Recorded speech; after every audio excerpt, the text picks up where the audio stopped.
Welcome to the second video from the old Microsoft Expression Web book. It looks as if I'm going to have a long semester getting discrepancies straightened out from this very old book, which was a bookstore mistake, not mine, and I'll continue to rub that in, and the new software. I'll do my best to help you out with this. I'm on page 46, assuming you have gone this far with the first video in chapter 2 with the house dressings program. Quick review with that anyway, though. You should have created a folder that contains the following files. You had one called default and one called house that came from the Blackboard help section that I had set up for you right here. And you then created something in the through my first video explanation called dressings. Remember again that when you're opening a site in Microsoft Expression Web, go ahead and start it.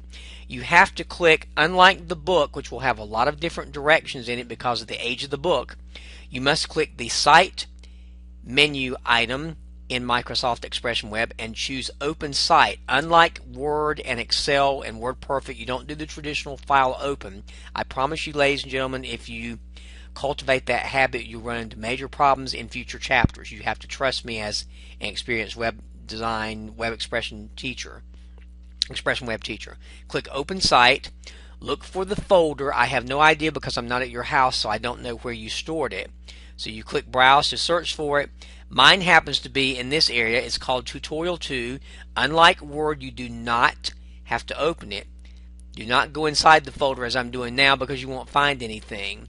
You're looking for a folder. So when the folder is physically staring you eyeball to eyeball in the face, click Open for that screen and Open for this one, and the folder will unveil itself in Microsoft Expression Web along with the contents of it, namely in this case my 3 web pages. Going back to page 46, had you been clicking around and messed up your screen and had some of these toolboxes and stuff really out of order, you could go to the Panels menu and reset your workspace to get it back to normal. Reset current workspace, and it will take you back to normal on this. And you're going to open the particular file called dressings, the HTML document, which is your web page, and it will look like what we had earlier, the word house dressings typed. We're now going to apply some special features to these, and again, you have to shed the rules that you maybe are in the habit of using with Microsoft Word on your computer.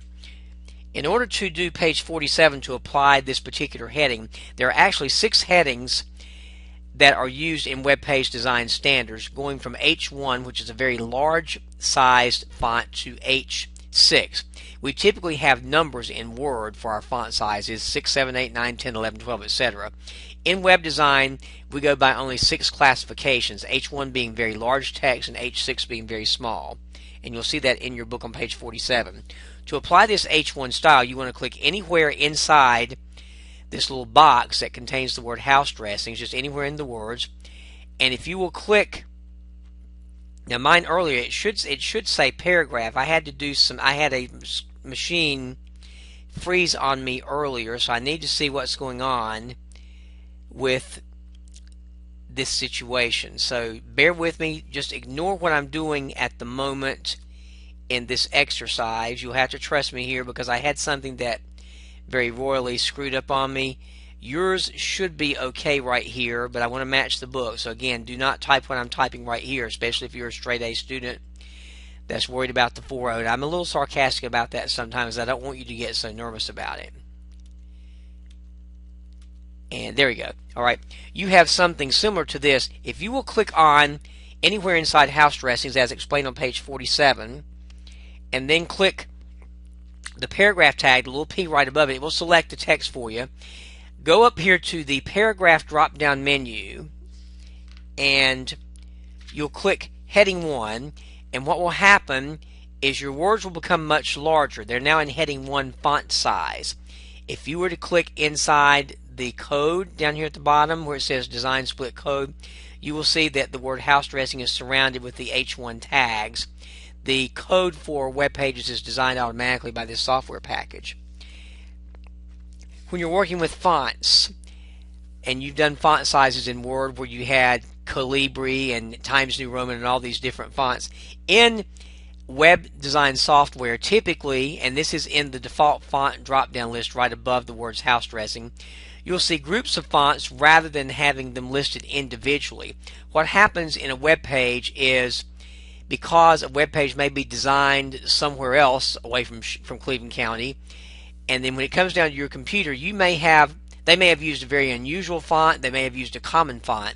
So what happens when a web page is rendered or displayed on your computer from the original site where you downloaded it, there will be a list of fonts possible. For example, in this very first one, it's rare that people don't have these fonts, but let's say that if you have an Arial font on your computer, it will show up that way. But let's say for some rare odd reason you had a really old ancient computer and you did not have the Arial font on there, what the computer would then do is to render the page in Helvetica style, and that's what this list basically means. So to make it a long story short, if you want to change the font to Arial, what you will do is you'll select the words in the document. I think you can actually click inside them. Just select them with your mouse. Go up here to the default font drop down list and choose Arial Helvetica Sans Serif, the very first one, and the font will change for you. That covers pages 50 and 51 in your book. To change the text alignment, again, lots of discrepancies in the book. Don't be worried about that. If you just click anywhere inside the words, you can do what you do in Word and take this common toolbar across the top. It's called common because the most commonly used features are located there. And just click the centering button and house dressings will center. Now, it doesn't appear to be centered right here, and that's because the toolbars are in the way. But had I eliminated these toolbars just to convince you of what's happening, you'll see that it is centered. It just doesn't look centered because of the toolbars being in the way. And I want you to be convinced of that. So if you look at your screen, you're going, oh my gosh, something's happened, and you send me some kind of panic mail, it is centered, I promise you. Alright? You want to also then create a border around, or box you may want to say, around house dressings. To do that, we will go to page 54. And again, if you click anywhere inside house dressings, you can go to the common toolbar, and over beyond the align left right centering, you'll see what looks like a little window, a literal window, and if you'll click the arrow beside of it, it says outside borders. You'll click the very top option, outside borders, and you should end up getting, hopefully, a dialog box will appear. Now, my computer has been very sluggish because this video software that I'm using to record this video makes the responses come out very slowly, and I've had some very trying times this semester with lost books, misplaced books, wrong order books, and some software issues. It's just been a nightmare that's rained on me. I know some of you have had these same problems when you've been trying to go through school, and I know it can become quite annoying. I'll try outside borders again and see if I can get something to happen. I don't know why my dialog boxes are being suddenly very uncooperative, but they are, and it's just a very unusual situation right here. I don't know what's happening. I'm very surprised at what's going on. And the reason I keep talking is so you will not think I know what's happened. It's the same thing I did before. I'm not sure why it will not produce something for me, so I'll skip this temporarily and go to page 57 or 55 rather, and see what happens. If we're going to change if I want to, I can go into borders and shading and look at the background as well. Let me see if I can do that. If I click anywhere in here, I'll try the outside borders one more time and see if that works. It doesn't look like it's doing anything. There may be a border right there. I'm going to preview my screen and see if it gave me a border. If you remember from last time, if I hit the F12 key or the file preview in browser, it will actually, I had to save the changes, and it will actually show this to me. It looks like I've got a border already there, but what it hasn't allowed me to do is change the features of that border. So I'm going to do that again. Let me see if it will let me go to outside borders. If it doesn't, then I'll go over here to Format, Borders and Shading, and see if it will let me do that. Alright, if I go to Format, Borders and Shading, it did give me a border, And folks, I'm so tired and so confused with this old book and new software as you are, that I'm probably making some mistakes, and I really do apologize. When you click this Format Borders and Shading box, you'll click the word Outset, which just gives you a particular kind of design on the border. You'll click the color from Automatic and change it to the color red. And for the width or the thickness of the border, it says 1 pixel. PX stands for pixel, and you can use these up and down arrows that are called spinners, and you can make it as thick or as thin as you want to. The book asks you to use on page 56, step 7. It asks you on step 7 to use 7 pixels. Make sure the left and right borders are 4 pixels each, or the padding rather, and then click OK, and you'll see something like this on your screen.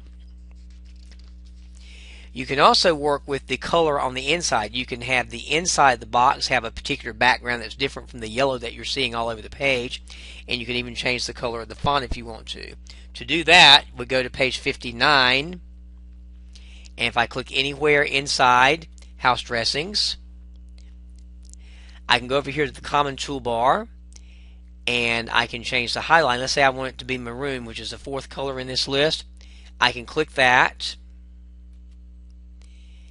and click Apply. Now, I only did it for some reason to this background. I'm going to undo that, and you'll have to play with this. Sometimes you can't be super literal. You've got to just be very patient with it. I'm just going to click anywhere in here right now. I'm going to highlight this, and I'm going to start out unlike what the book is doing, and I'm going to change the font color, which is the little alphabet tool right there. I'm going to change that to yellow and see if that applies first of all. Okay, it turned yellow. Now let me see if I can change the background of the background of the entire box right here to maroon. Let me see if that will work for me. I think what you have to do is to get all of this to change to maroon. I'm not sure what's going to happen here.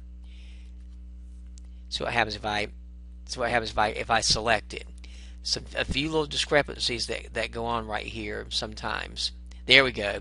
Looks like you had to select the entire word. So let me start that over again. Select the entire word, House Dressings, and then you can change the highlighting for the background and the highlighting for the actual text itself. And you should have something very similar to this one. And that will take care of page 59. There's some paragraph text to enter on page 60, and in the interest of time for the video, you'll click outside or below that border area that says House Dressings, and you're going to type in the text that begins with the phrase on page 60, "It seems that every restaurant," and it looks like maybe there are some misspelled words here on purpose.